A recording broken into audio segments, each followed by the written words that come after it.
Good morning, everyone. Thank you for joining us. I think we're on episode 198 of Blowback, Exposing Imperial Decline. I've got my special co-host, well, you're my only co-host, Ian. I guess you're special. Ian Kummer, streaming live from a suburb in Moscow, but he's actually in his dacha in Crimea at the moment. And our title for our 198th episode is, will J.D. Vance remove Trump with the 25th Amendment?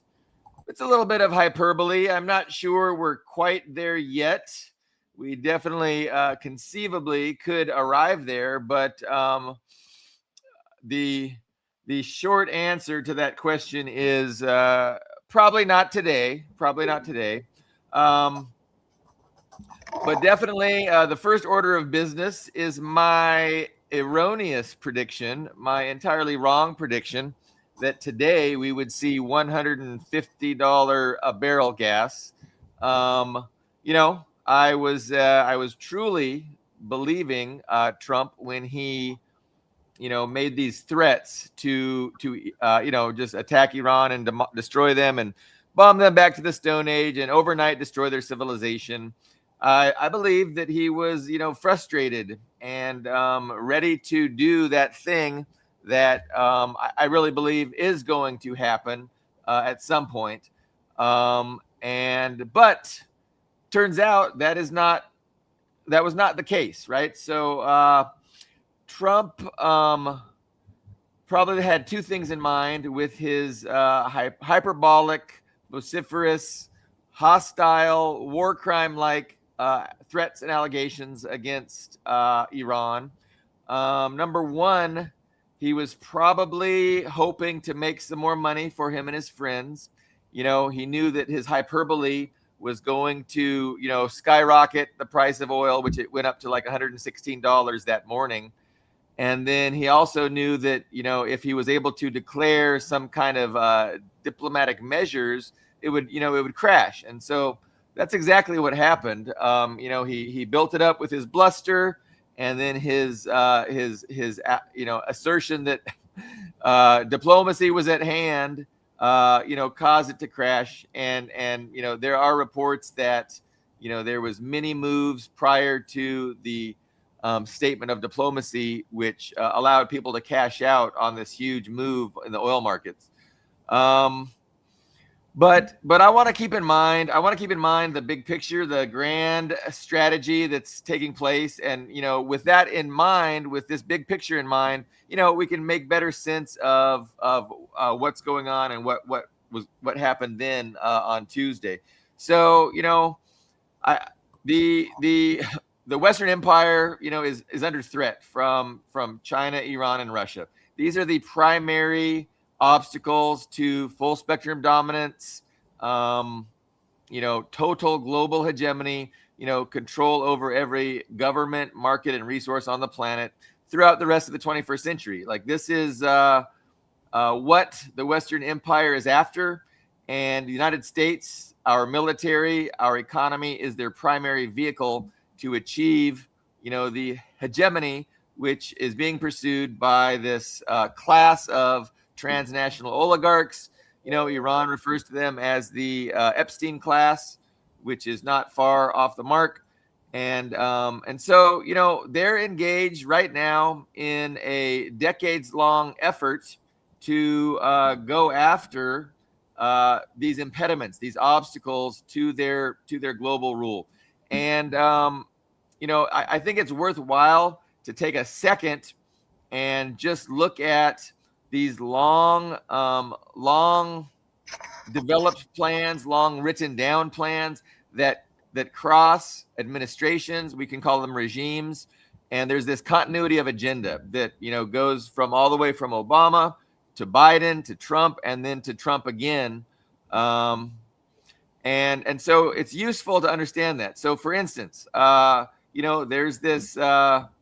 there's this document called Which Path to Persia that talks about trying to engage Iran in diplomacy in order to declare them being obstinate, and which in turn will justify sanctions and then after sanctions have been, afflicting their economy, then we can open up a war with them, using our proxy Israel. And so, if you think of, they laid out like a three strategy approach, right? So first, engage in diplomacy, and then declare them intransigent. Use that as a pretext for sanctions, and then after they're weakened with sanctions, use Israel as the proxy to initiate a hot war, violent conflict. So we're at the third stage of that, and again, that started under Obama, and so, this morning I see this from Telegram, right? So UK PM Keir Starmer indirectly admits that they are working on a coalition that will try to open the Straits of Hormuz by military means. He says he is actively in coordination with Donald Trump to build a 30-nation coalition to force open the Strait of Hormuz. They are using the ceasefire as a cover to prepare for a massive escalation against Iran. So, that kind of, and that was just this morning on Telegram. But if that's true, and it probably is, it's completely in line with this, this over a decade long strategy to deal with Iran. And so there's well, I don't know. I mean, is it though? I mean, because we had Obama who made the Iran nuclear deal, and Trump came into office, and I don't remember the exact year he canceled it, but I guess he came into office 10 years ago.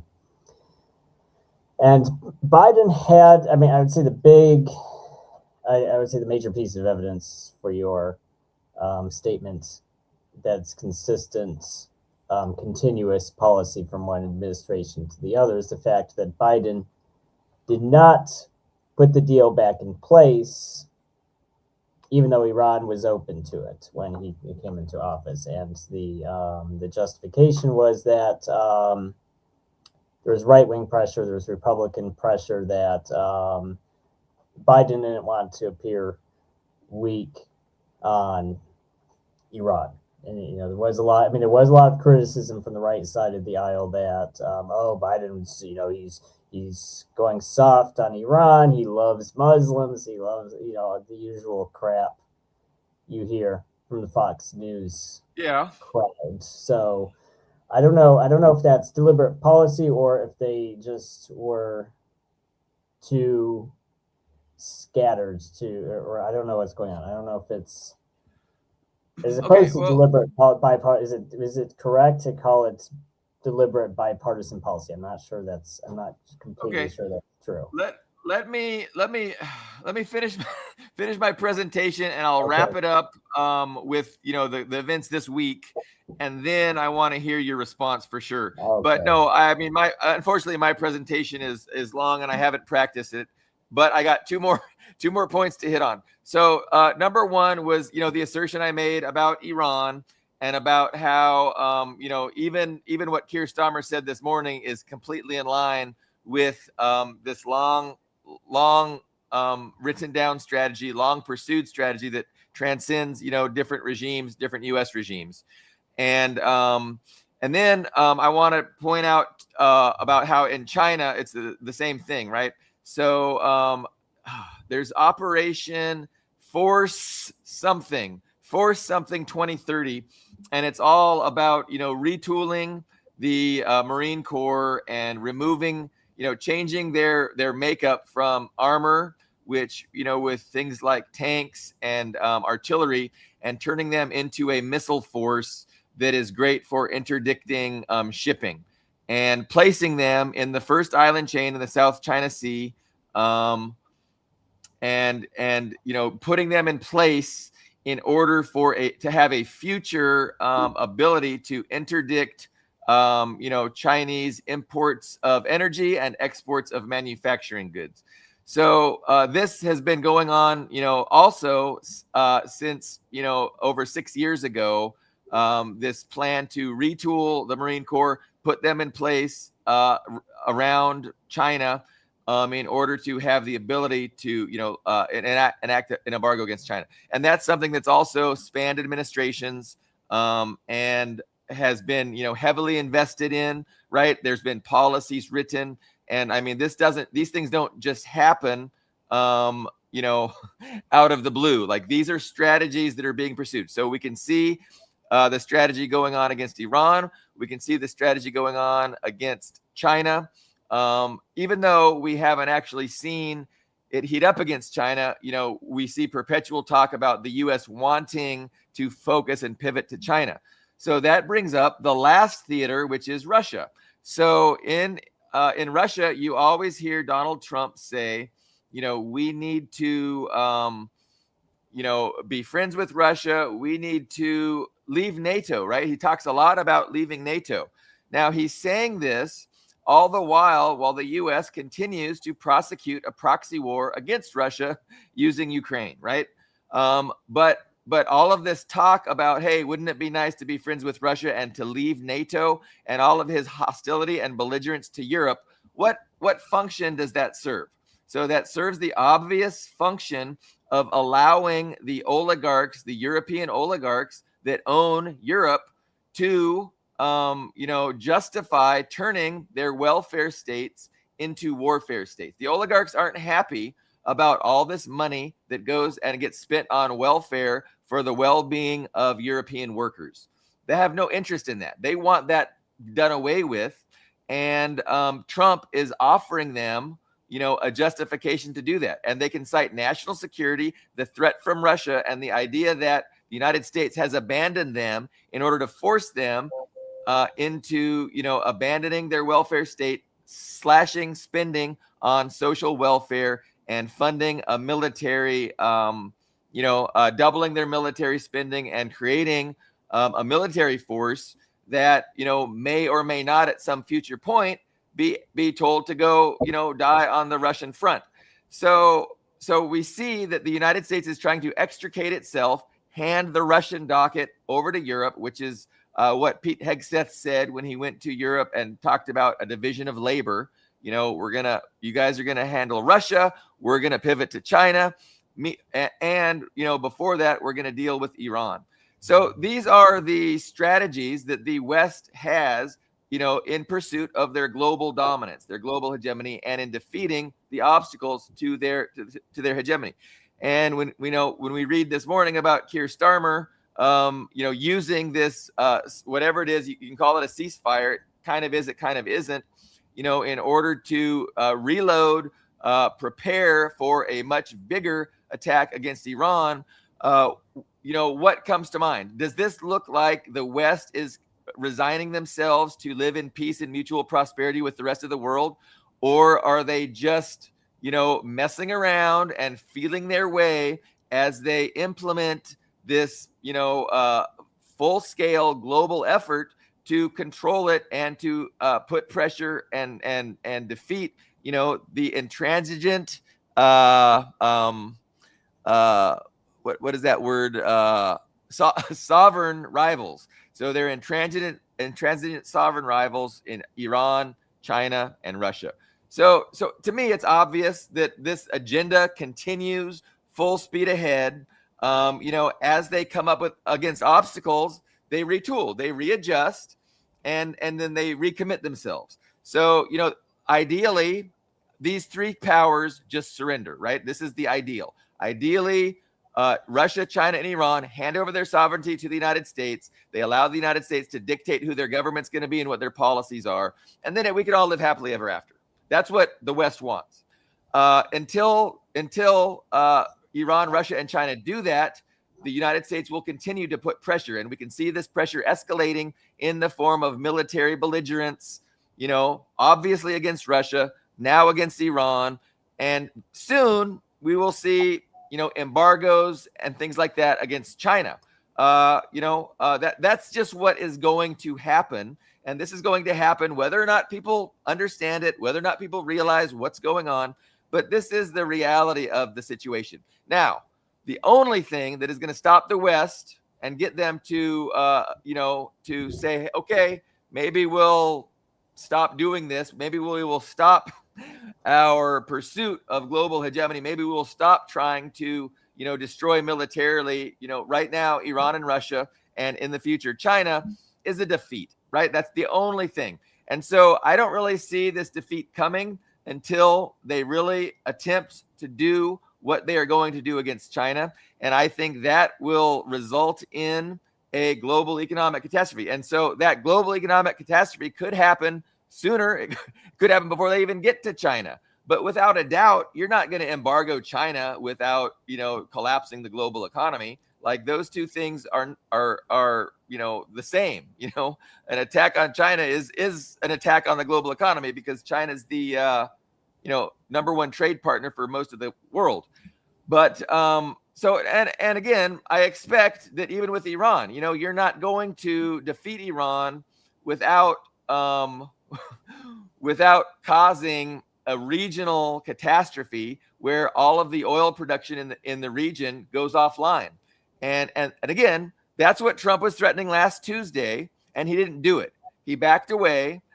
But this threat to to destroy Iran and to reduce their power as a regional obstacle to our hegemony is not something that can happen without Iran retaliating and destroying all the oil production in the Gulf states.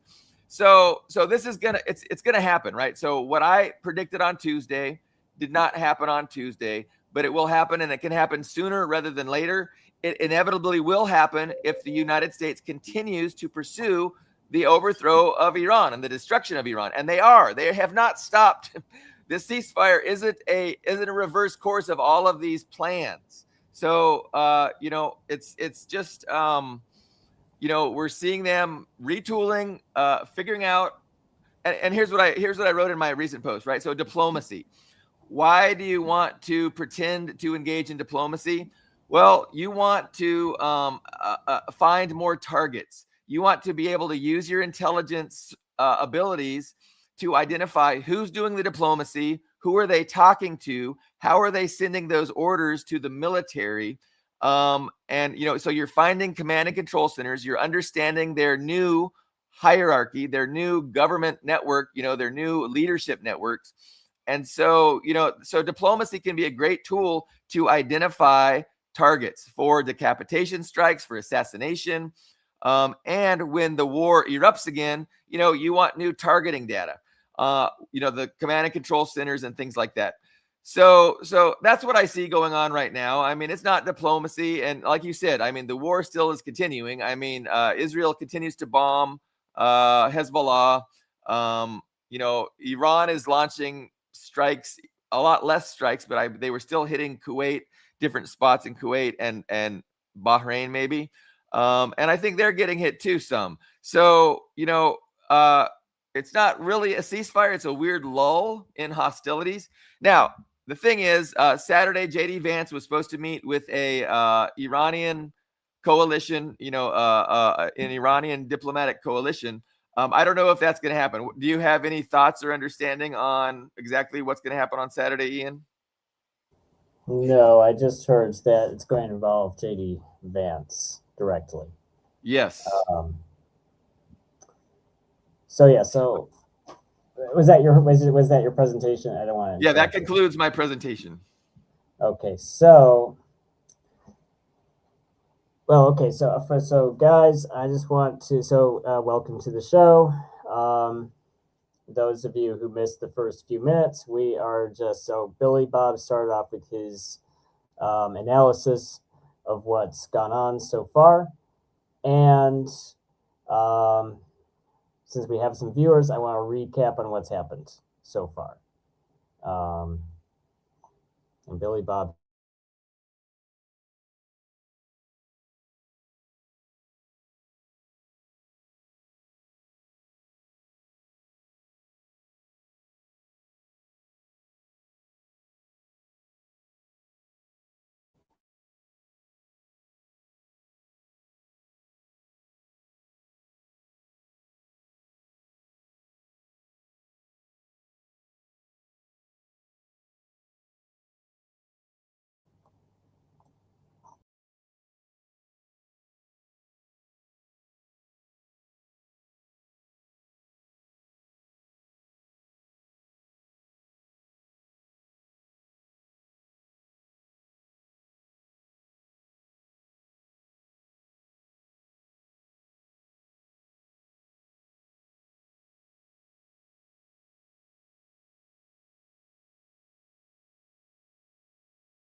Hey guys, so we seem to have some technical difficulties. If everyone can hear me, we lost Billy Bob for a second. I got logged out. I think it's a server issue with the service we use. So we're going to wait for Billy Bob to come back, and I am going to give a recap of what's happened so far.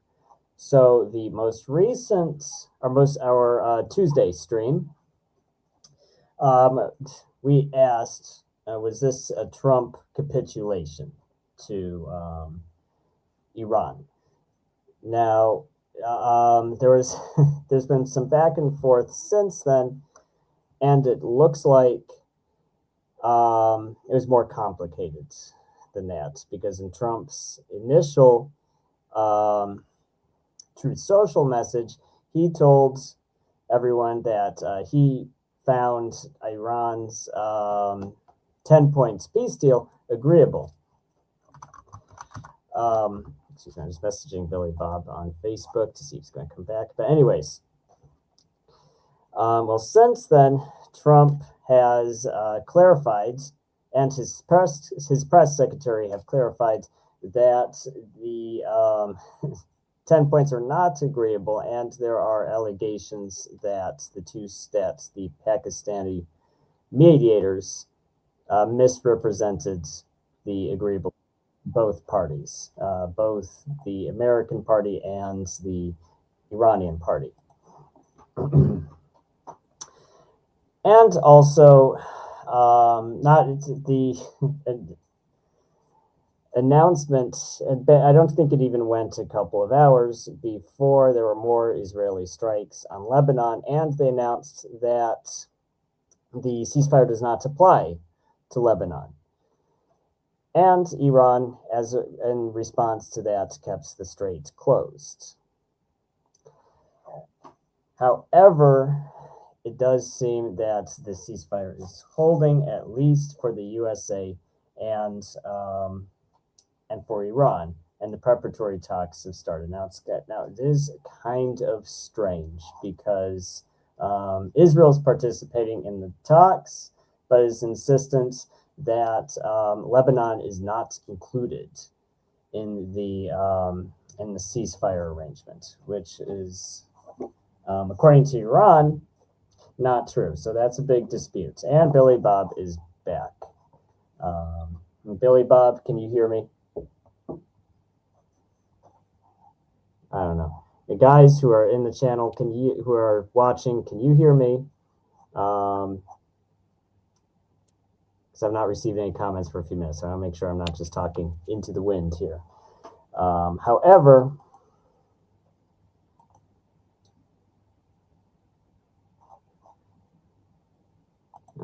guys, I apologize. We're having some serious. Okay, good. So someone said yes, you can hear me. Okay, so I'm going to keep talking. I don't know what's going on with Billy Bob, and I apologize. I was caught off guard by these technical issues. But anyways, no, we can't. Okay, yes. So Jace, we can't hear Billy yet. He might just be having internet issues. And thanks for chiming in, everybody. Oh, and Billy Bob is back. It looks like you switched to your phone. Yeah. Yeah, well, it happens. That's happened to me too. I've cut out and then had to switch to a different device. So I was just recapping on what's happened so far. I mentioned that Trump claimed to have found the Iranian 10 points deal agreeable, which confused a lot of people because that's tantamount to it's basically a surrender on Trump's part, and that's even what I called it.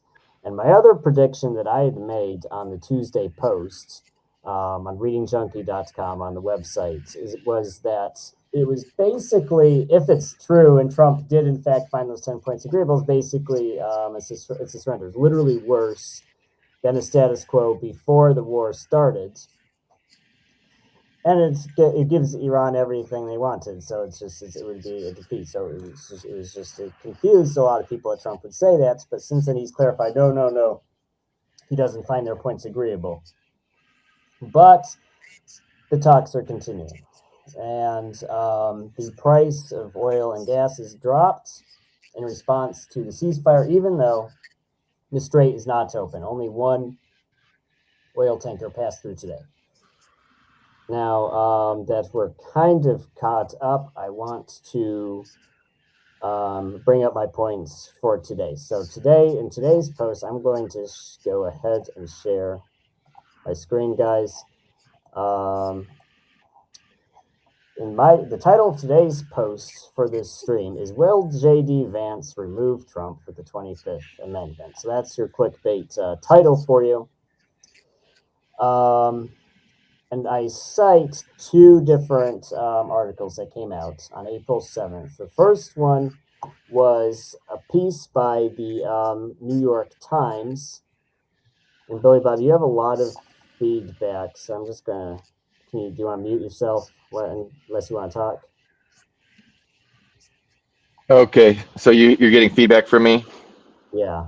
But anyways, so the first post I cite is from the New York Times, which basically says that it was the Israel lobby, it was Netanyahu's and the Israeli lobby that really pushed for war, and the neocons and all the mainstream conservatives in Trump's administration, the military, the intelligence community, the State Department, the vice president were all against it, but Trump was persuaded by basically the Zionist element to go through with the war, and Netanyahu's team had delivered promises that the Iranian government would collapse, their military capabilities would collapse, and the strait would remain open.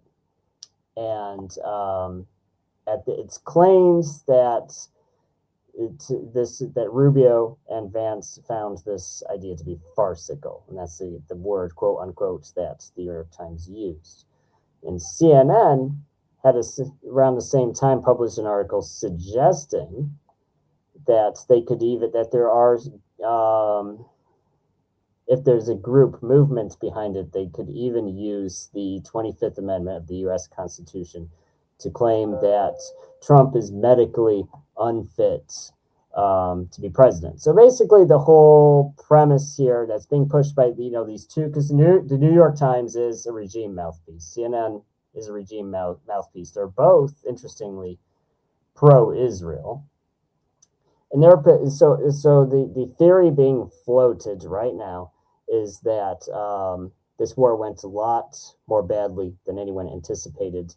And the idea as part of damage control is to blame it all on Trump to save face, to say the rest of the government wasn't our idea. It was Trump's idea, make him the bad guy.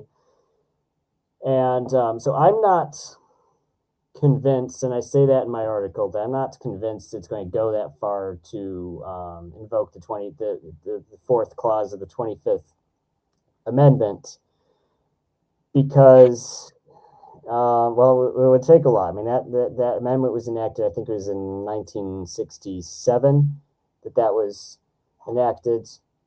Oh, what'd you do? I think you changed things. Hold on. Hold on. Yeah. Okay. Yeah. So I was trying to make it bigger for my little phone. Go ahead. Yeah. So that amendment was put in place for the contingency that the president is seriously ill or injured, but doesn't die, but is incapacitated, so physically cannot govern or make decisions. Like Eisenhower. Kind of like Biden last year. Right. Well, what's interesting about Biden is he had stage 4 cancer. He likely had cancer even before he started his campaign. Must have been brain cancer. Well, it was prostate cancer, which is almost the same thing in Biden's case. With his ass, it seems like. But so I'm skeptical because that would require, the majority of the cabinet to turn against Trump, and I'm not sure. Since Trump was picking, it's possible that he's alienated enough people for that to happen, but I'm personally of the opinion that's unlikely they'll actually remove him that way. However, it's possible they will paint Trump as a bad guy, and when the Republican Party gets hosed, in the midterms, and it's possible he'll even, if the Democrats have a majority, I think it's not unlikely they'll try to impeach him. And if Trump is removed, and the other advantage to waiting until after the midterms, if Trump is removed from office more than 2 years into his term, that means J.D. Vance can run twice. If he were to take office right now, today or tomorrow, he would only be able to run once. I remember I looked that up because we had, interestingly, the similar question with Biden and Kamala Harris, almost the same thing. What if Biden doesn't make it? And that was the consensus. They want to wait 2 years so they could put Kamala in at least so she could run twice. I mean, that's likely going to be something similar with J.D. Vance if that happens. However, I'm not so sure. I don't think they'll actually invoke the 25th Amendment, but they will, and they are painting Trump as the main guy who got everybody into it. And frankly, Trump's not helping himself with these crazy, if you want to set up a fall guy, it's great when that guy himself is dumb enough to, paint himself into that corner, which I think is what Trump's been doing. And Deborah has a comment here. I think Trump might duck the neocons, but he will not take the blame. Doggy dog. Well, the thing is, Trump is not that. Honestly, he's not that smart. I mean, and he's he's also not a professional politician too. He's a businessman. He never did anything political until he ran for president. So I think it's going to be very easy to manipulate him into being the fall guy if that's the plan. Now, Billy Bob is back on his main computer. Good. However, I do want to address some of the points you made in your portion. One, I wouldn't consider Israel an appendage of the USA because, well, I mean, if they're an appendage, why are they ignore? I do think it's true the USA wants this ceasefire to not be broken. It would like the Strait to be open. But Israel is doing their own thing. I mean, I don't think there's a complete alignment between Israel and the USA. They don't even have a formal alliance or partnership like NATO does, because Israel is not in NATO. They don't have any kind of military partnership with Israel, so they're not really even a formal ally. And they don't have a pattern of respecting U.S. policy or decisions. So it's like, on what basis can we say that Israel is the proxy in this situation? What's the basis for saying that? I guess. Yeah, I mean, and this is the long debated, disagreement with a lot of people, so. It's interesting. I mean, I don't think there's any rational way to view Israel in any other way than as a proxy. Like, they can't do anything without the United States. They're dependent on the United States for their very existence. And that's why they're a proxy. And I think that, the belief that Israel does its own thing in opposition to U.S. interests is just based on a fundamental misunderstanding of what U.S. interests are. And it's not true, right? Like Israel and the United States collaborate, and they exploit this perception of nation states, and Israel has its own thing to further their shared interests, and so their shared interest is defeating Iran, right? Israel and the United States want to defeat Iran, and they're working together to do that, and they haven't given up that effort. This ceasefire thing is an effort to give up, trying to defeat Iran. So yeah, no, I like the idea of Trump as a fall guy. I wonder if okay, you're still there. So, and I predicted this, right? Because Trump is great to implement all these policies that are not going to be popular. And that's why the ruling establishment wants him and likes him in place, because they can just blame him personally for everything that they know needs to be done, but they don't want to take credit for because it's not going to be popular. And so, again, I thought, some real unpopular things were going to go down on Tuesday, and they didn't.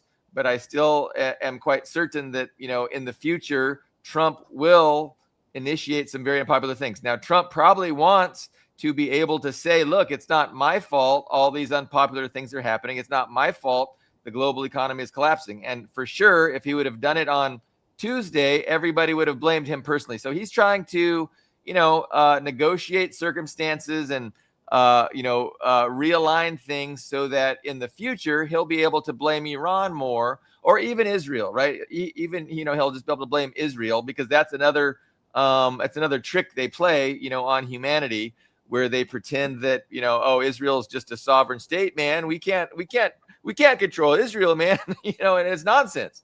It is fucking nonsense, because without U.S., largesse, Israel would cease to exist tomorrow. So anyway, I think we're gonna see how things play out, and they're going to, they're moving their way across the river, feeling the stones one step at a time, and they're taking their time, and they're not going to be in a hurry to crash the global economy. But if we can, if we understand that to get to the other side, that they will not get to the other side unless they crash the global economy, we know at some point the global economy will crash, because again, you simply cannot harm China. You cannot weaken China. You cannot contain China without a significant, serious, catastrophic disruption to global commerce, simply because China is the number one trade partner of almost the entire world. So at some point it's going to happen. And again, and same with Iran. You are not going to defeat Iran without, you're not going to destroy Iran. You're not going to end Iran without destroying their capacity to export oil. And if you do that, Iran has the power to retaliate against your assets in the Gulf monarchies and in Israel, and they will take with them the entirety of the Middle East oil production offline. And again, that will crash the global economy. And so there's no reason to believe that the United States has changed their fundamental approach towards Iran, and they're now ready to coexist with Iran and live with Iran in peace and mutual prosperity. There's no reason to believe that the United States has this approach towards Iran, towards Russia, or towards China. The West continues to have the same approach to these countries, and it is to, destroy them and weaken them and remove them as an impediment to Western global hegemony. And so until the West gets a real big defeat, we're going to see this continued effort to work their way across the river one step at a time, feeling the stones and recalibrating, adapting to what they discover. So they discovered that Iran is powerful. They've discovered that Iran is not going to be a pushover. They discovered the same thing about Russia. But that doesn't mean that they're done. That doesn't mean that the West is going to surrender their efforts to attain global hegemony. So, I don't know. So my question is, so JD Vance on Saturday in Islamabad, he's going to supposedly talk to some Iranian delegation, to negotiate terms of peace. And it just seems like all of this is a waste of time. I'm not sure Iran is even going to Pakistan at this point, because they're saying, their position is that, the ceasefire included a ceasefire in Lebanon. The ceasefire has already been violated in innumerable ways. And because of that, we are not going to participate. And until the United States pays reparations, until the United States, ends its efforts to control the straits, or agrees that, that Iran is going to control the straits, there's no sense in having any kind of diplomacy. So it remains unclear exactly where Iran is positioning themselves in all of this. I have a lot of confidence in the Iranian government to choose the correct positioning with regard, and I think they know exactly what I'm saying, right? Like, so what I'm saying, I think they are even more crystal clear about that this is just some mindless bullshit. And in the meantime, they're going to continue to export oil as they have been doing. Now, Ian, what about the fact that they are exporting more oil today? Iran is exporting more oil today to China than they were before this war started. Because I believe that's a true statement. And it's interesting, right? That today Iran is sending more oil to China than they were before this conflict started. And I'm wondering, how much longer the West is going to tolerate that.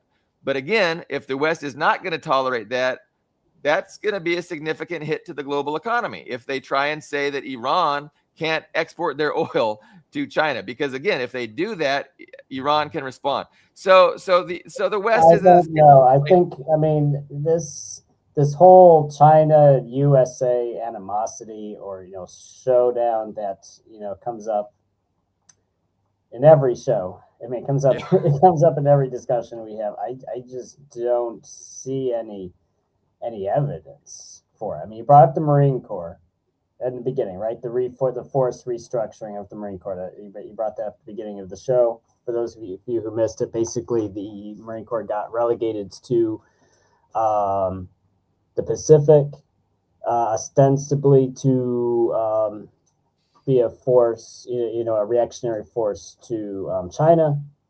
Now, if you read the Marine Corps literature from that time period, if you look at what's retired Marine spokesmen and even actively serving officers at the time, they were not happy about that. They argued that the forced restructuring removal of tanks and artillery to be more missile oriented, it made them very reactive rather than proactive. So the Marines themselves did not consider it a good thing. And at the time, I actually wrote an article about it, saying that they lost the Pentagon Wars. There's this feud between the services that happens every year, and I think the Marine Corps they lost. They just lost. They got because it's really, and I think it's actually, unfortunately, I think it's kind of at least a couple years ago when that happened. It wasn't a pivot to China. It was a pivot to Eastern Europe. Eastern Europe is where the money is. It's where those NATO exercises take place. I mean, yeah, there's exercises in the Pacific, but they're not anything like what they have in Europe. I mean, and honestly, who wants to go to the Philippines? I mean, the Philippines is like a cool, jungle warfare experience. But if you want to have fun on a TDY on an assignment, you want to go to Poland, you want to go to the Baltics. Those are fun places to go. And there's a lot of money in it. It's just, it's much more profitable. It's a lot more fun to go to Eastern Europe. And the Marine Corps basically got cut out of that. They missed out on that. They didn't get the piece of the Eastern Europe pie. They got stuck in the Pacific. What was the impetus? Like, why do you think that happened? Like, why did this huge change? Why did all the policies have to change? The procurements have to change. The investments have to change. Like, what was behind all of that? For what purpose? I think the Marine Corps, because the Marine Corps is it's kind of a weird branch that has to justify its existence, every generation. And in the 1930s, they came up with the island hopping, that, we're going to be this elite amphibious force, which really worked out because it gave them a place in World War II. And they got a lot of street cred and good publicity from that. And the War on Terror, I think they got a little too aggressive, stepping on the Army's toes in the global War on Terror. And I think that is what hurt them, because politics is all about relationships and just political maneuvering with each other. It's stuff above. You don't think that geopolitics and anything that I'm describing, because absolutely, there was geopolitics, but I actually think it's the opposite of what you said. It's a pivot against Russia, not a pivot against China.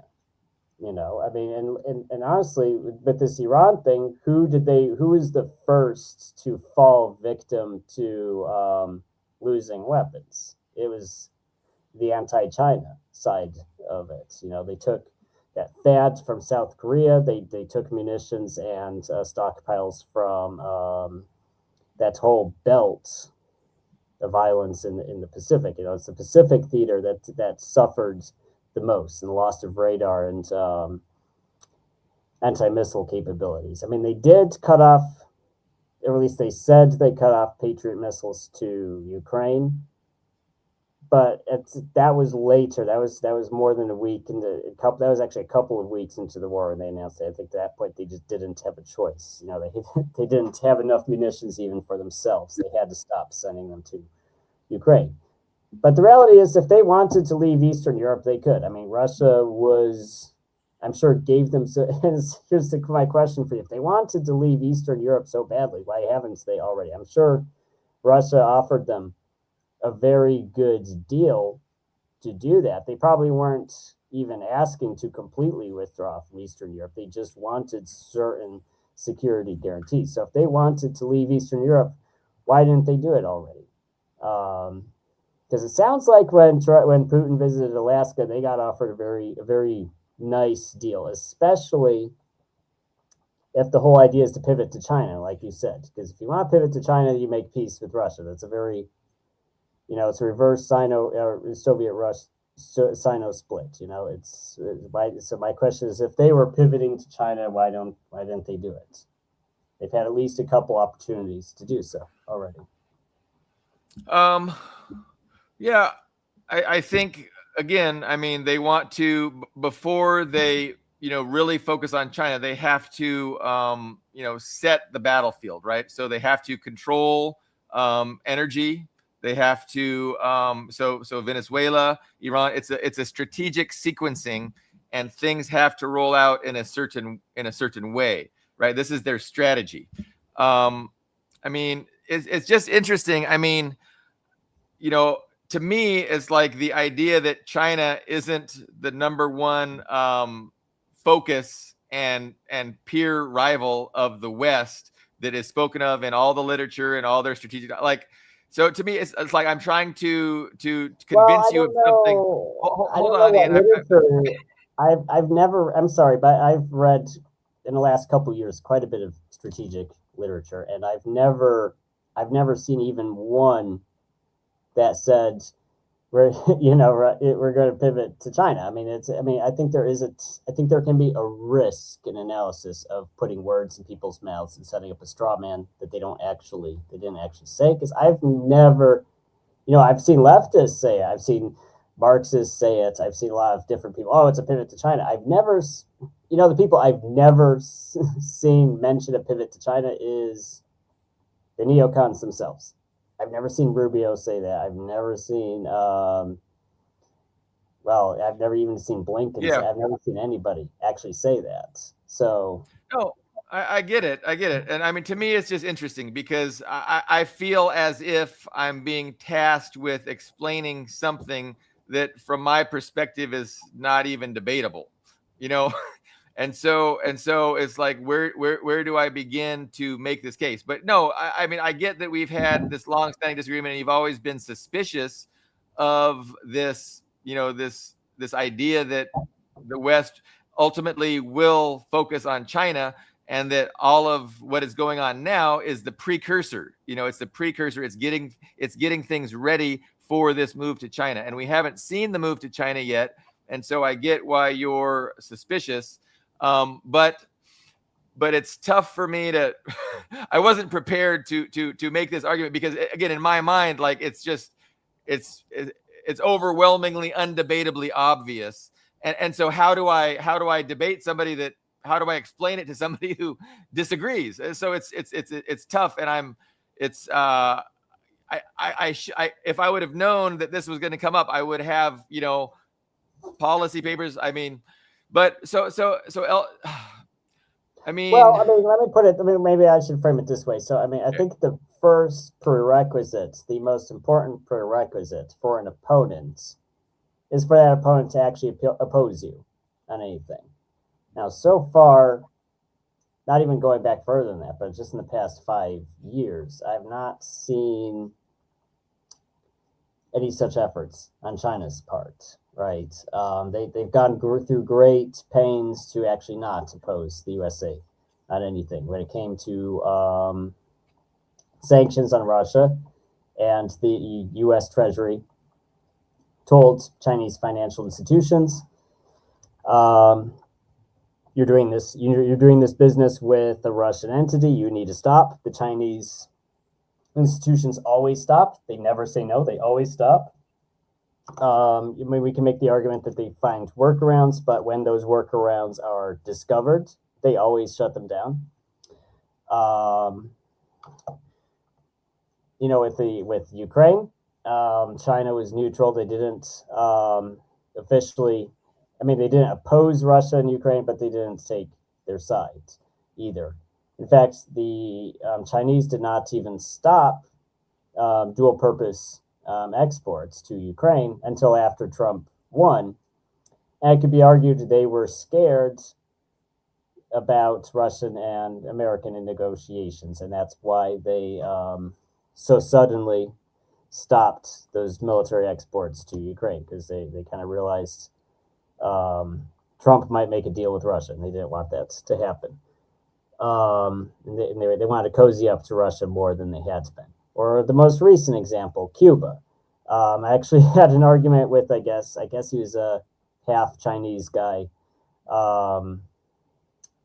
who was making this big argument about how China was helping Cuba. I was like, well, how is China helping Cuba? It's like, well, they're sending them, solar panels and rice. I'm not making that, by the way. That's what he actually says. Like, well, it's cool that they find these products that aren't explicitly sanctioned by the USA. It's like, oh, we will send you stuff that's not explicitly sanctioned by the USA. Well, it would be cool if they would just send them oil, because oil is what they need. Gasoline is what they need. Natural gas is what they need. How come Russia can send a tanker? It'd be nice if they sent more tankers, but Russia's in a war. They did at least send one tanker. Why doesn't China? If China's like this big force for good that the USA is afraid of and is pivoting to China, well, where's the opposition? Where is the Chinese opposition? Because I don't even see Chinese opposition. They seem in alignment with them. And it's actually, I would say it's not even that I don't want China to be in opposition to the USA. It's actually frustrating for me, because China is so economically entwined with the USA. It is probably the one country on earth that could actually use economic soft power to force things to happen. They could say, hey, we don't want this war in Ukraine. You need to, not support Zelensky and force a peace. China was probably the one country in the world that could do that. With Cuba, they said, hey, we're starving an island of 10 million people basically to death by embargoing them, by blockading them with the U.S. Navy. That's wrong, and there's going to be economic consequences to that. China, there's a lot of things China could do. I'd be very happy if China did those things, but they don't. Yeah, okay. No, and I hear this a lot too. They want Russia and China to do more in Gaza, do more in Venezuela, do more in Iran, do more in Cuba. I don't agree with the criticism. I understand where it's coming from, but I think it's coming from a fundamental misunderstanding of the reality of the situation. So again, I think the reality of the situation is Russia and China are not interested in escalating a global conflict. They're not interested in declaring the United States to be their enemy and, plunging the world into a new Cold War. This is not in the interest of humanity, and it's definitely not in the interest of Xi or Putin. And I think, that gets lost on left people in the West who see what the United States is doing and want it to stop and want these other powers to stop them. But, I think you just need to keep in mind that these are the adults in the room, that Xi and Putin are the adults in the room, They understand that, you know, that the United States is dangerous and that they're crazy and that they have capabilities and that they can do things that could be disastrous. And they're, again, and I've said this before many times, you know, their approach is to manage the decline of Western imperialism in a way that has the least catastrophic kind of fallout for humanity and for the global economy. So they're not interested in escalating things. They're not interested in teaching the United States a lesson. They're interested in managing the decline of Western imperialism, improving the planet, and, you know, getting humanity, you know, in a much better situation where, you know, Western imperialism doesn't have the ability to cause the problems they're doing. But, you know, that was to address your most recent point. But I mean, so when I want to, you know, convince somebody that China is seen by the United States as their peer adversary, and that in order to put themselves in a position to defeat their peer adversary, certain things have to be accomplished, right? This is the strategic sequencing. In order to get themselves in the position to be able to wage a successful economic war, maybe hot war, maybe proxy war against their peer adversary, certain things have to happen before they're ready, right? And so those things include, you know, putting, you know, United States Marine Corps in the peer, in the first island chain, you know, to encircle, you know, China in the South China Sea in order to be able to effectively threaten and implement, you know, a trade embargo, right? So that would have to happen before you would just do it, right? And so have we seen that happen, Ian? Like, have we seen expenditures and policies in place? And have we seen troop movements where we are now embedded in the Philippine Islands with, you know, with the Marines and with the Philippine Army? Like, we've seen all that. And so it's not hidden. And so it's just surprising that, you know, nobody takes this obvious into account. So here's a few things. So the evidence that the United States is preparing for a future conflict with China is not hidden. It is openly available in official strategy documents, budget requests, military transformation plans, and operational deployments. Below is a detailed source breakdown of the specific tangible steps the U.S. is taking to prepare for a major war with China. So we see the 2026 National Defense Strategy. Okay, so the 2026 National Defense Strategy, highly influenced by Eldridge Colby, a huge China hawk, talks about China deterrence as the second highest priority. What's the first highest? The first highest is the defense of the United States homeland. So the defense of the United States homeland is the number one priority in the 2026 National Defense Strategy. The second most important priority is China deterrence. So then we have the Force Design 2030. We've already talked about the Force Design 2030, where they're you know, reshaping the United States Marine Corps into a anti-shipping missile force, removing the components of tanks and armor, and also deploying them, right? Deploying them into strategically important locations, ringing China in the first island chain and the second island chain, so they have the ability. Military buildup and strategic deployments, island chain encirclements, the new Trump-class warships. The Trump administration announced plans for a new class of massive missile-heavy battleships to form the centerpiece of a newly envisioned Golden Fleet for the U.S. Navy, explicitly aimed at deterring China. You know, we talked about the Marine Corps Force Design 2030, operationalizing its stand-in force concept, equip the Navy Marine Expeditionary Ship Interdiction System. So this whole Nemesis, this whole Nemesis missile platform is the centerpiece of this redesigning of the U.S. Marine Corps. And then the budgetary focus, 2026 National Defense Authorization Act allocated nearly $900 billion in spending, explicitly directing that 60% of the equipment budget be used in the Indo-Pacific region to counter China's expansion.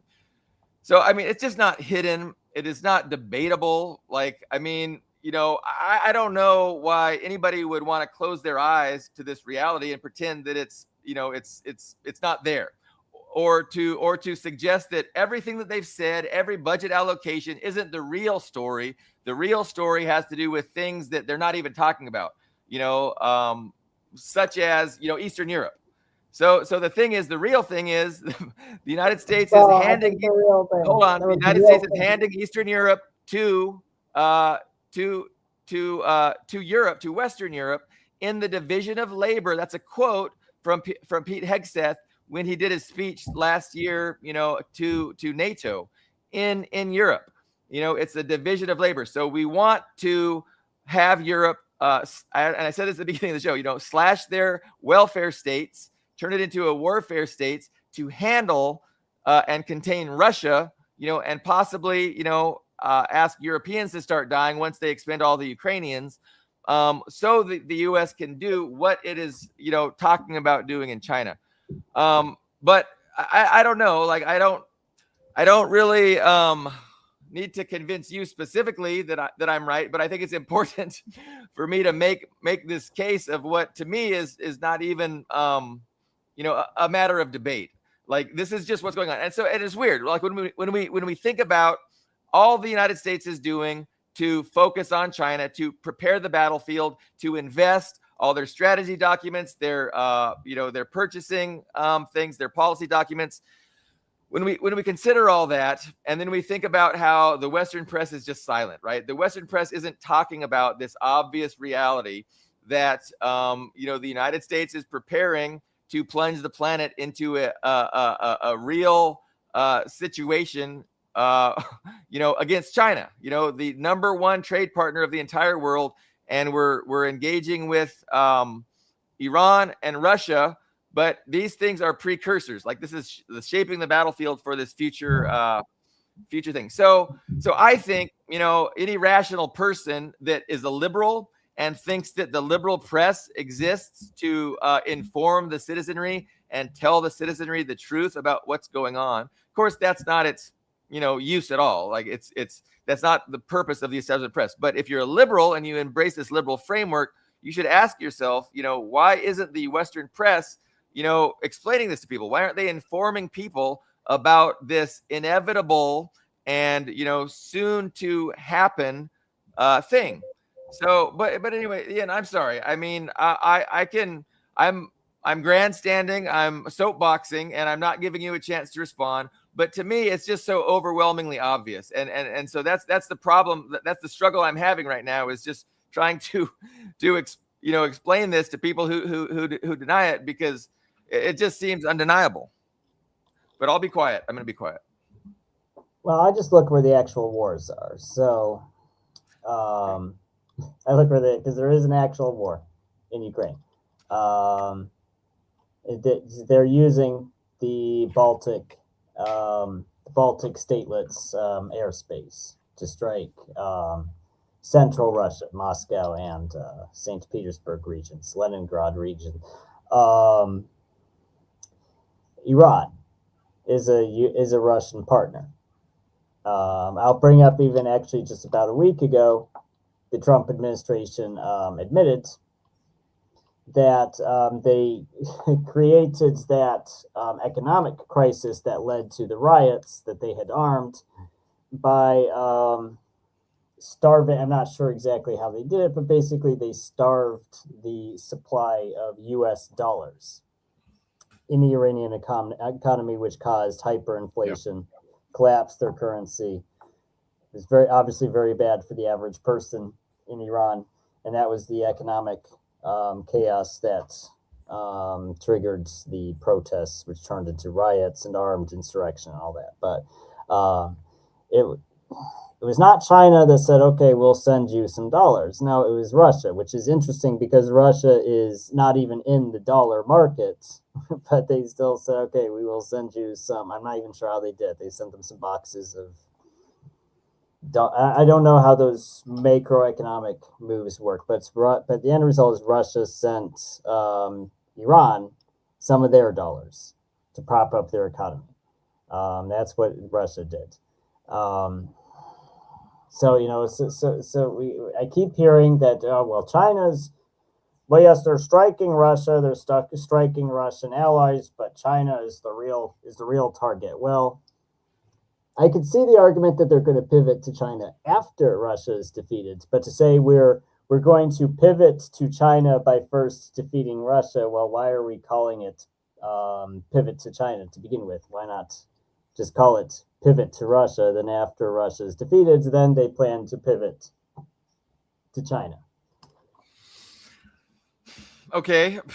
I mean, it's like, you see what I'm saying? The active war, the actual war happening, not the hypothetical war, not the, we want money, we want defense contracts, we want new weapons. The actual wars happening right now are all aimed at Russia. They're the active participants. Yeah. I do think you're right that China's. I think actually, and even Russians don't understand how passive China is about it. It's like, if China just keeps backing down every time the U.S. challenges them, they're going to run out of corner to back into. So it would be nice to see China push back a little bit. But, why don't we look at the people who are actually pushing back at the moment? Well, Russia's pushing back. Iran's pushing back. Here's what I hear, Ian. I hear, and I mean, I'm gonna be not kind, but you'll forgive me. So no, I hear that you have an emotional bias, right? Uh-huh. You have emotional antipathy towards China, and because you perceive these things to be true about China. So you have certain perceptions that I would say are misperceptions about China. And this gives you an emotional anti-China bias, and you have a strong pro-Russian bias, and you're also in favor of those countries who are being attacked and actually resisting, and so but I don't think that's a good analysis, right? I don't think you can disregard everything that I've said about what the United States says, about what the United States is doing, about the strategic sequencing, about how, in order to put themselves in a position to, actually deal with their peer rival, they have to deal with these other areas first. Like, this is just the strategy that the West is pursuing. And you keep pointing to it and saying, well, look, China's not doing anything because they're not being attacked. And so why would they be attacked? And to me, there's just a huge disconnect and a huge a gap in, strategic analysis going on. And I think it's, because I think you have an emotional bias against China and an emotional bias in favor of Russia. And that explains kind of, your point of view. But, I'm not compelled by that. And I'm more interested in, what seems to be actually going on based on everything the United States is saying and what they're actually doing. And also, I think there's a much more charitable explanation for what's going on that doesn't mean that China is passive or weak or those those terms. Like, I'm going to reject those terms, and I'm going to say it's a misunderstanding of the reality. But again, I don't know. We don't have to solve this. You don't have to agree with me but I think inevitably, very soon we will see a pivot to China. Once they can, do their best to isolate the Iran situation, isolate the Russian situation. They're trying very hard right now to pivot to China. But thankfully, Russia is not making it easy. Russia is not just being pushed over, and neither is Iran. And again, I mean, this is what we've been talking about for a long time. And it does benefit China tremendously that the West is pursuing this strategy. And I trust China to make the to do what is best for China and for humanity, really, just like I trust Iran to do what's best, and Russia. And I really think that Putin and Xi are tight, and I think they have a very even better understanding of the situation than I've explained, but it's the same understanding that I've explained, and that they're working together to do, what I explained, is to manage the decline of Western imperialism, manage this rampaging beast, this that's very dangerous, and so they don't want to escalate. They don't want to go to a thermonuclear war where we start using nukes on everyone. Like they want to avoid that, and I think this is the biggest explanation, and they know time is on their side. So I think there's a lot of room for optimism. I think it's clear that the West is not going to win this. But I don't think it's fair or correct to say that that China isn't the ultimate target, or that China is somehow being too submissive and being a pushover and being weak by not doing more than what they're doing. But like I said, we can agree to disagree. And maybe we should have a guest on Tuesday that can be a moderator between us and can help facilitate this discussion. And but where do you want to go? I mean, I appreciate the opportunity just to explain things how I truly believe they are, and you're forcing me to defend them. And so Yes. I'm more than happy to, and I think it's easily defensible because I think it's so obvious. But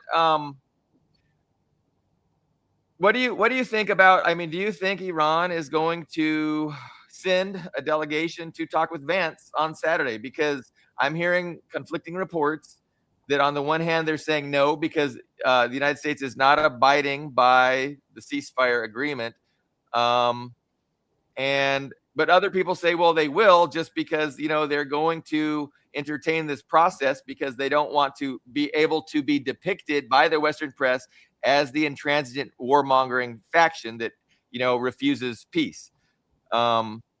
So I don't know where to land on this one. I'm not sure what's going to happen Saturday. I would be astonished. I'd be completely astonished if Iran is the first to drop the negotiation ball. Right? I would be astonished if that happens, and the reason why is because their country is on the line. The USA's as a country, as a nation state, is not on the line because it's not the USA being bombed, and as of right now, the USA cannot even hypothetically be bombed by Iran. So the USA, Right, as a people and as a country, are not on the line. Israel, well, I can't say I understand Israel. It's just the most hysterical, like, hive mind I've ever seen. But the reality with Israel is that they don't seem to have a very good sense of self-preservation. It might be just because if Israel just got bombed to hell,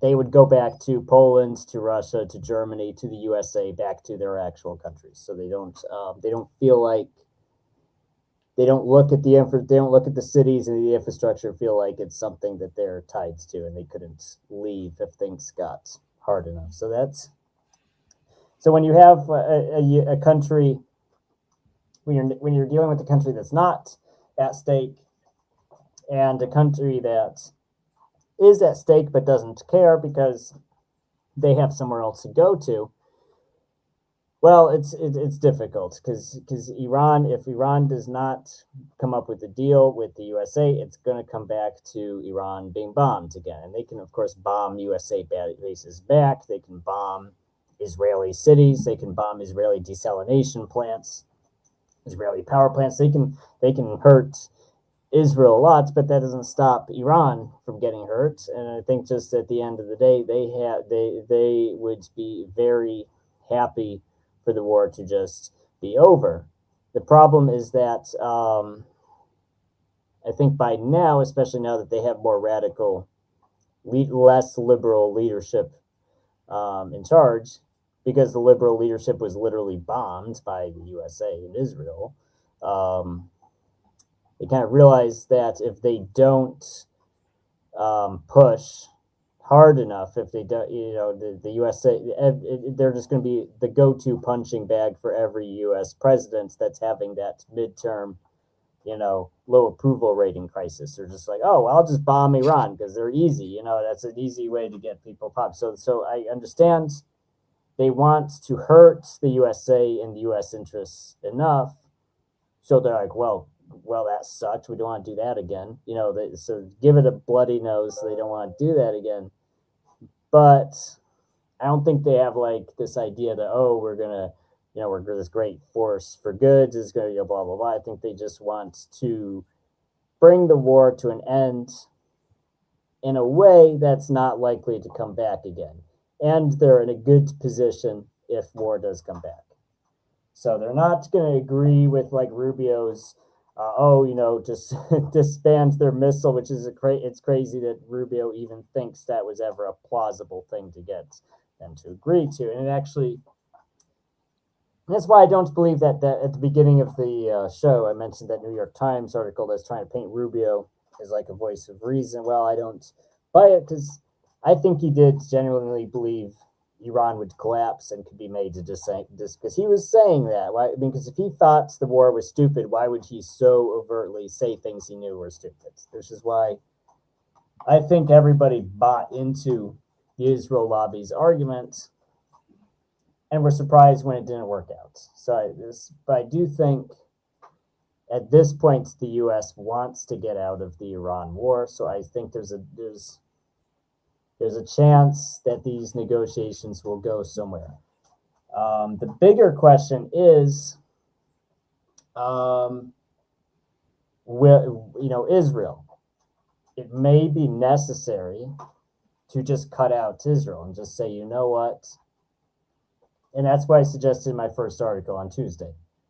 I said, if it's possible for Iran and the USA to make a deal, and explicitly says if Israel is not a part of this deal, if Israel bombs you and you bomb Israel, that's not the USA's business. The USA is not going to get involved. I don't know how likely that is to happen because it's requiring a lot. It's required because I don't buy the idea that Israel is just expendable proxy. I think they're literally every American school child has grown up hearing about the Holocaust every day of his life. That all white people in the world are Jews because we're evil and we hurt the poor Jews during World War II and they're the biggest victims who ever lived. We have to give our whole country to help them because they're like God's chosen people. When I remember the day I was in Sunday school. I was a little kid. I was like 11. Now our Sunday school teacher, he went up and he said that, in the end times, Russia and China are going to, he actually said Russia and China, this was like, I guess 1998, something like this. But anyways, Russia and China are going to send soldiers to help the Arabs invade Israel, and that's going to be the Battle of Armageddon, and it's kind of crazy to think about, but this is the culture the Americans grew up with. So no, I've had the same experience. It's asking a lot for the U.S. to institutionally give up Israel. I'm not sure it can happen. Even if Israel wrecks the deal and the USA wants to get out of it. The U.S. obviously wouldn't sacrifice Israel unless it meant, that by sacrificing Israel, they would be able to attain global hegemony. And then, of course, they would just build Israel right back because they would have global hegemony. But so, no, it's you said a lot of interesting things that I had a lot of thoughts, responses that I have since forgotten. I would want to close by saying, before you respond, I do want to mention that I've seen the media report seems to really paint Vance as unhappy with Israel. And they paint, like the New York Times article said that trip to Azerbaijan, like even when that trip to the Caucasus, when Vance was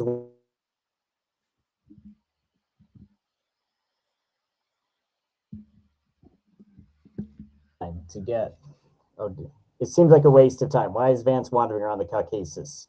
Even at the time, I was like, what is the point? Why is he wasting his time doing that? And then this New York Times article said they were deliberately wasting his time so he wouldn't be present when they did these talks with Israel to start the war with Iran. That's what the New York Times article said. Now, that part might not be a lie. It's possible because I've always kind of felt he was the least Well, he was the least retarded person in the administration. I always kind of had that feeling about him. So it's possible he's annoyed with Israel. And he's leading the. So I don't know. It's going to be really interesting to see what happens this weekend. Yeah. But I'm more positive. Most people, like almost everybody's extremely pessimistic about it. I'm leaning more on the optimistic side. I'm more leaning towards it's going to bear fruition. That's my feeling. Yeah, I don't see how the United States can, just, agree to live in peace and mutual prosperity with Iran. And I don't see Iran giving up their support for Hezbollah or the Palestinians, or, allowing greater Israel to just, continue to take shape, while the current government of Iran is in charge. And so so what I think is going to happen is, like we read today about Keir Starmer suggesting that, a 30 nation force is being constructed to really escalate the war against Iran. And so we're just buying time. This is a lull. And this is a lull because the United States kind of expended all of the munitions it had on the two carrier groups. It did bring, 2 other Marine Expeditionary Units into the theater, but they don't even know what targets to hit, right? And so there's the lull. There's the fake diplomacy. And the U.S. they're assessing the situation, and they're going to come up with a strategy to, really try to deal with Iran and be able to finish it so they can move on to bigger fish. And so this is what is going on right now. They're trying to come up with some kind of strategy. And again, thankfully, Iran has been strong, just like Russia has been strong, and they have thwarted these efforts by the West to destroy them and to just attain an easy global hegemony. And just imagine, like, if Russia was destroyed, if they were balkanized and the regime changed, and the same thing happens in Iran, China's probably toast. Over time, there's like nothing to stop, the United States from just doing the same thing to China. And so, this is a war against the resistance to Western hegemony. And that resistance is strongest in Iran, Russia, and China. And, the West hasn't given up, their desire to have global hegemony. They haven't acknowledged that they're going to have to accept multipolarism. They are resisting multipolarism. They are trying to maintain their hegemony. And so we're going to see, bigger escalations against Iran. There is no doubt in my mind that there will not be a peace agreement that is worth anything, that lasts for any amount of time. And it's going to be, asymmetric warfare. It's going to be like, the Syria or what happened in Syria. We didn't get regime change with Assad right away, but over years, the economy was destroyed, and there was things happening behind the scenes to undermine the strength of their military and to undermine their economy. And, over years, it was able to actually succeed. Iran is going to be much, much, much more difficult. And they don't have years when it comes to Iran. They don't have years. And so I expect a very quick escalation, and it's going to be bloody. There's going to be body bags, Western body bags, a lot more. And, exactly when or how this plays out, nobody knows for sure, but we can see the obvious trajectory, and we can have certainty that, as long as Iran resists, they're going to be attacked. And the thing is, I don't know if there is a military solution to Iran. I don't know what the West can do other than just destroying all the energy infrastructure in Iran and doing the Stone Age civilization killing threats that Trump threatened on Tuesday. Like, that's really their only option. And that has major catastrophic consequences and side effects that aren't going to be good for the West. And so in this titanic struggle between Western imperialism and those countries that resist, the countries that resist are doing very well. And I think their victory is inevitable because the West simply doesn't have the cards to play. And that's the reality of it. But go ahead, Ian. I don't think they actually have the ability to do the, I mean, because we had the End Civilization show on Tuesday. It would require, and I said it, that it would require nuclear weapons, but it seems really unlikely because that would almost certainly start a nuclear war, because you can't let one nuclear power just decide to nuke people because they don't like them, which, it would start a nuclear exchange almost certainly. But if it's not nukes and it's just conventional weapons, the USA can't, bomb Iran back to the Stone Age. Especially now after so many of their munitions. No, what about destroying all their oil production infrastructure, their oil production and exportation infrastructure?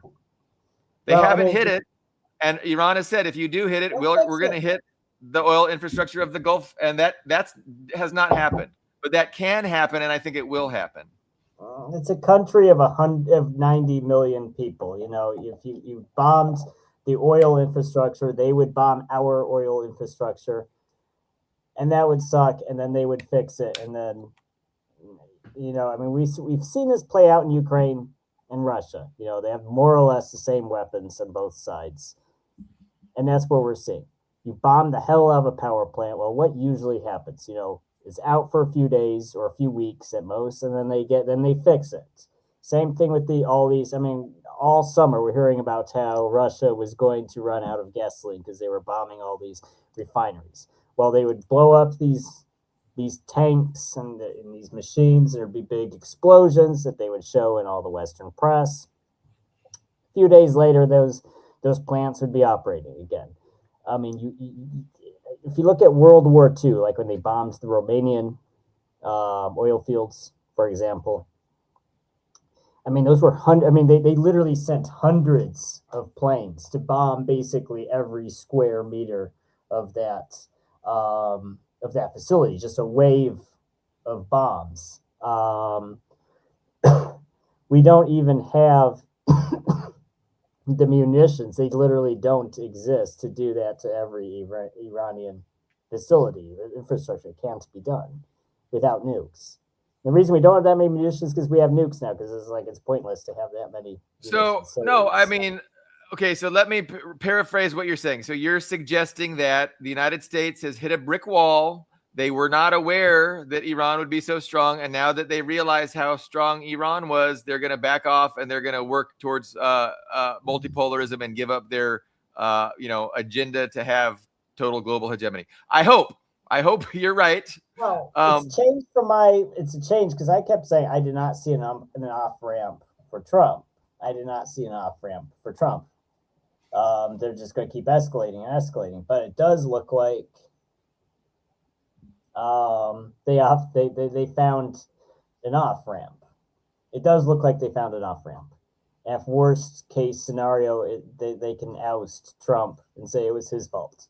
I think if they wanted an off ramp, Israel would be on board, and they would come to some peace settlement. But the United States is not ready for a peace settlement that Iran can stomach. No, Israel isn't. Israel's not, because Israel's even what you said at the beginning of the show, that Israel is dependent on the USA, and that's actually well, it's true, and the reason it's true is because of Iran. Israel needs the USA because Iran exists, but their U.S. support is declining, and it's dying off. People under 40 generally don't either.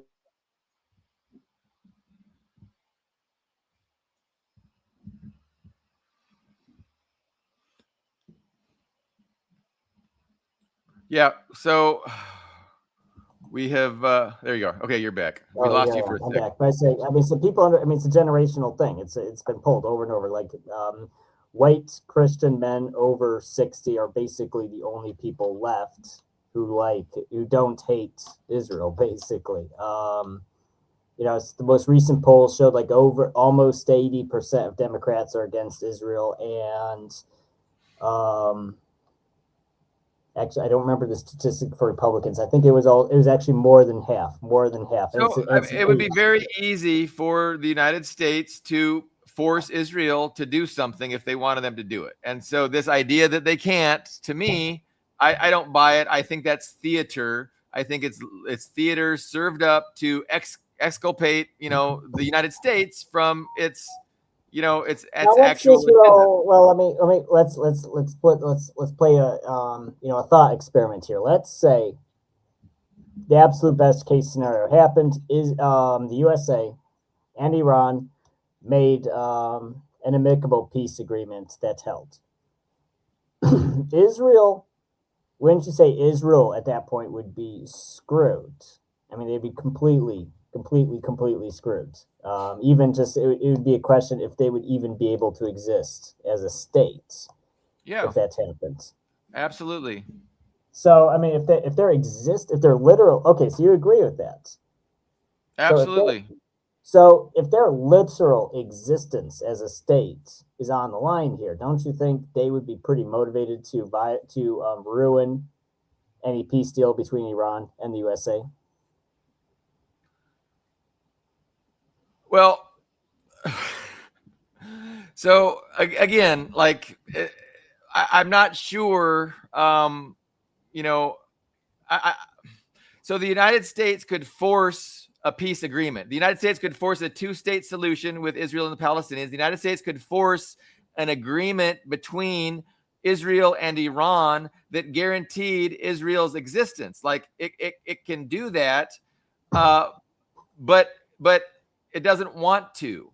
So I'm saying that, yeah, I mean, if what the United States wanted to do was different than what it was, things would be different. There's no doubt. But that's not an actual argument. Like, I mean, yes, if the United States decided that they were willing to have a just peace, on the planet, like they could force Israel to abide by that just peace.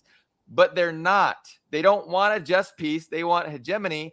And so, okay, but you say, I mean, Israel, I mean, they could force, I mean, you keep saying, okay, they could force Israel to accept the deal. Well, how can they force Israel to accept the deal if it would destroy Israel, if the deal would destroy Israel? Because, I mean, because I mean, as soon as that no-fly zone is lifted, don't you think pretty much, I mean, some percentage of the population wants to escape, even just regardless of how the war turns out? There's a certain population of Israel that just wants to leave, is going to book. So in your hypothetical, the United States allies with Iran, right? In your hypothetical, the United States allies with Iran and it turns on Israel. I didn't say that, just an amicable peace. I mean, no, okay, but I'm saying, so that's you're just saying, like, if the United States flips alliances in a hypothetical and Israel becomes the enemy and Iran becomes our ally and the United States works with Iran to destroy Israel, Israel's going to be destroyed. So what's your hypothetical? I mean, if we want to go through this intellectual exercise, tell me your hypothetical once again. Okay, so right now, Israel is just a country that's constantly at war, is bombed pretty extensively, is not safe. The only reason to stay there is because there's this promise that we're going to defeat Iran and establish Greater Israel. And we'll become, this big goal. That's the only reason, for anyone to actually want to stay in Israel right now, is Greater Israel, because they'll defeat Iran and it will be safe again. Well, if they turn around and say, well, Iran is not defeated, the USA gave up, who's going to want to keep sitting there and do this routine of having to hide in bomb shelters and just live in this economically desolate place, surrounded by people who hate them? I don't. Well, and again, Dust says because the U.S. could end Israel by simply stopping aid. Well, that's the whole point. If they defeat Iran, if they broke up Iran, they would not need it. They would not need the USA anymore, because they need the USA because Iran exists. If Iran stopped existing, Israel would become a world power, it would not be dependent on the USA anymore. But if the war fails, I think Israel is toast. And the reason they're toast is because the U.S. Support is going to end when the baby boomers die off. Nobody in the USA likes Israel anymore. You see what I'm saying? No. I mean, it's the standard liberal perspective where you're thinking in terms of nation states, and you're not understanding the actual dynamics that are at play.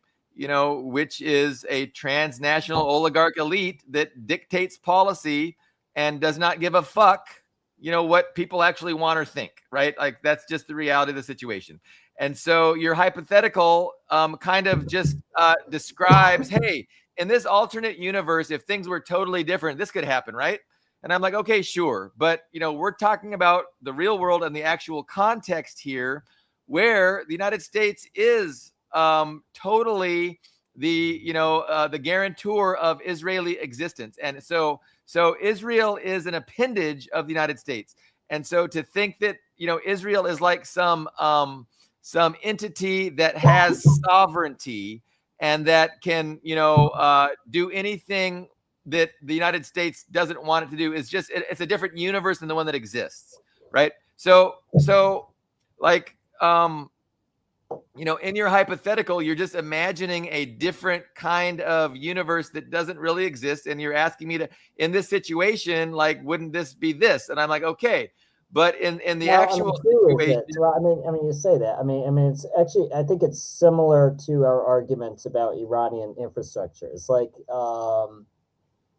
Marxists and actually neoconservatives both have this idea that it's like you heard the term, the means of production. Then just imagine, well, there's this infrastructure. Once you destroy this infrastructure, that country stops existing. But you know what? Every country is literally just a population pool. So even if you destroyed every building, every single building in Iran, every single one, and in the next 5-10 years they would rebuild it because it's 90 million people. It's a huge, insanely huge number of people.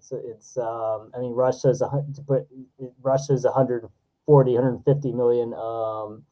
USA is 360 million. It's not a small country. So you can't just bomb some stuff and then that country stops existing because it's the people. I mean, it's the same thing with, this idea, there's this transnational, I mean, yes, there's to an extent transnational elites, but they are, they're not robots. They're not, or Martians from another planet. I hate to quote Mitt Romney, but corporations are people too. Literally, if every person, to an extent, yes, the rich are in that population pool. So pretty much everybody under 40 and 30 hates Israel, just like Israel is this terrible country that is working against us. When the people who do like Israel all die, well, who are these people who are going to say, well, we're going to keep supporting Israel? Who are they? Are they robots? Are they from a different planet? It's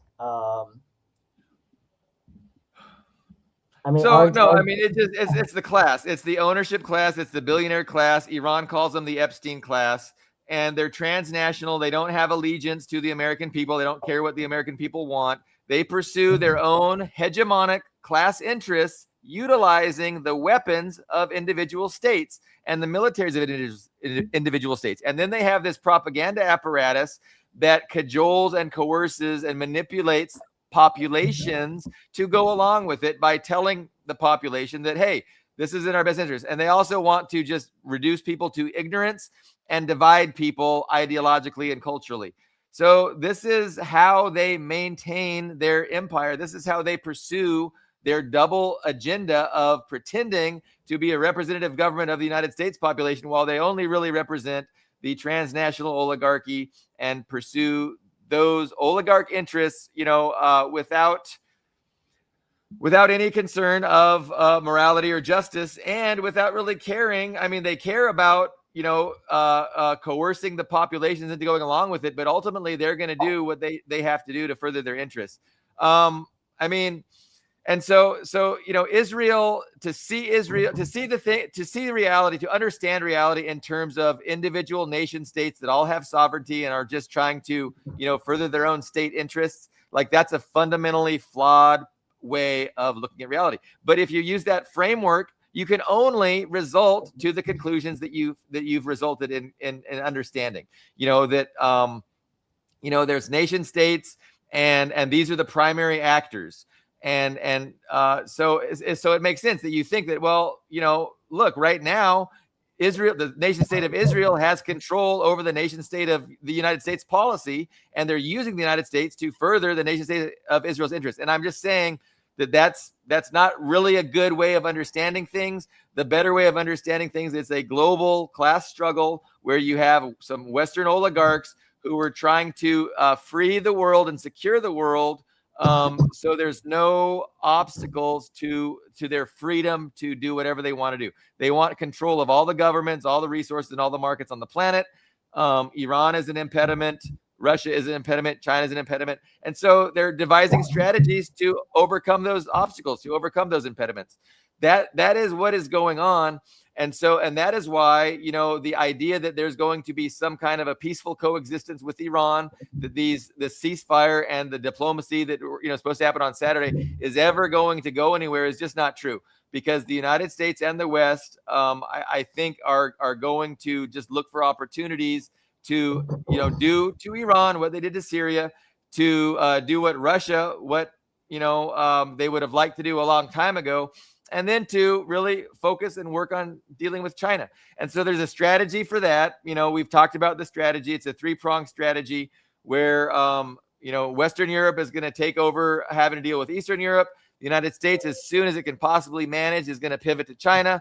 And Iran, they need to hurry up and deal with Iran. And so we're going to see whatever their strategy is to deal with Iran. I don't think the West is going to succeed. I think Iran is too strong. I think Russia is too strong, and China is way too fucking strong. And China won this titanic battle 10 years ago. So really what Iran and Russia and China are trying to do is trying to, get through this transition period from unipolar hegemony of the United States to a multipolar world, without initiating World War III, without initiating a global economic catastrophe, and without initiating, a nuclear destruction. So, unfortunately, the West has a lot to say about how their decline happens. And so, it's obvious what's happening, the trajectory of what's happening, but it's not so obvious, what the United States is trying to do, what the West is going to do. But they're making plans, and every day, we have new information. So Keir Starmer says a 30-country coalition is being developed to fucking open the Strait of Hormuz. That's reinforcing what I'm saying. I don't think it's going to happen. Well, you know what? Let's reconvene on Tuesday. Yeah. We're going to reconvene on Tuesday. I need to pee. We're going to reconvene on Tuesday. We're going to see who's right. So I want to thank you. You're pessimistic and I'm optimistic. It's very good. I mean, it's more nuanced than that. I get it, but it's a good binary to stage the next show. Yeah. An optimistic one and a pessimistic. No, and even if nothing happens on the diplomatic front, that still doesn't mean you're wrong. I mean, we wouldn't expect everything to happen over one weekend, but but we can definitely see. And it's probably not easy for you to deal with my single-minded, narrow-minded, obstinate framework, and it's probably not that fun to listen to me go, over and over, repeat myself. So I appreciate you being my co-host and having this platform, and then all the listeners. Sometimes I wonder why anybody listens. I honestly, we have a good audience tonight. But we do have live guests, and every once in a while, one of our programs just gets really good traction on YouTube, and we get thousands of views for some reason.